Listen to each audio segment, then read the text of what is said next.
કાયદાની વ્યવસ્થાની પરિસ્થિતિ જળવાઈ રહે, એ પરિસ્થિતિ જળવાઈ રહે તે માટે પોલીસ જેમ ત્યાં સ્થળ ઉપર પહોંચી તો આ લોકો જે કાર્યકર્તાઓ અને આમ આદમી પાર્ટીના કાર્યકર્તાઓ અને આગેવાનો હતા એ લોકોએ પોલીસ ઉપર છૂટતા જ પથ્થરમારો, ઈંટો, પથ્થરો અને બોટલમાં રેતી ભરીને આ પોલીસ ઉપર ત્યાં છોડવામાં આવેલ હતા અને એમાં પોલીસના માણસોને પણ ઈજા થયેલ. અને એટલું જ નહીં, આ લોકોએ પોલીસની ગાડી પલટી ખવાઈ દીધી અને પલટા ખવાવાથી ત્યાં પોલીસની ગાડીને પણ જે એમનો પ્રી પ્લાન, જે આપણે કહીએ કે પૂર્વ આયોજિત કાવતરું હતું, એ પ્લાન મુજબ એને પહેલાં તો પોલીસના ઉપર પથ્થર છોડ્યા, પછી ગાડી પલટીને અને ગાડીને સળગાવવાના પ્રયત્ન કર્યા. તે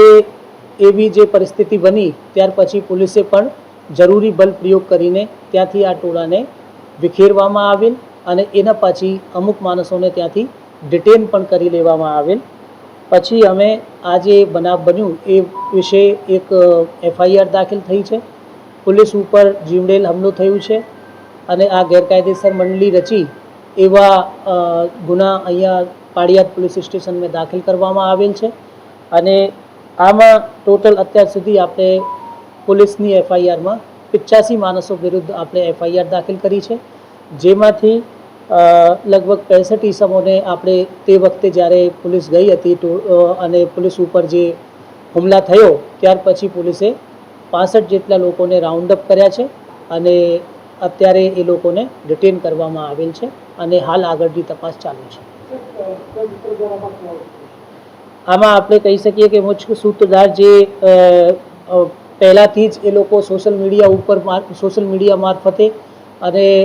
અન્ય મીડિયાઓ મારફતે એ લોકો જે પૂર્વ આયોજિત આ કાવતરું રચી રહ્યા હતા કે આપણે ત્યાં ગામે જવાનું છે અને આવું કરવાનું છે,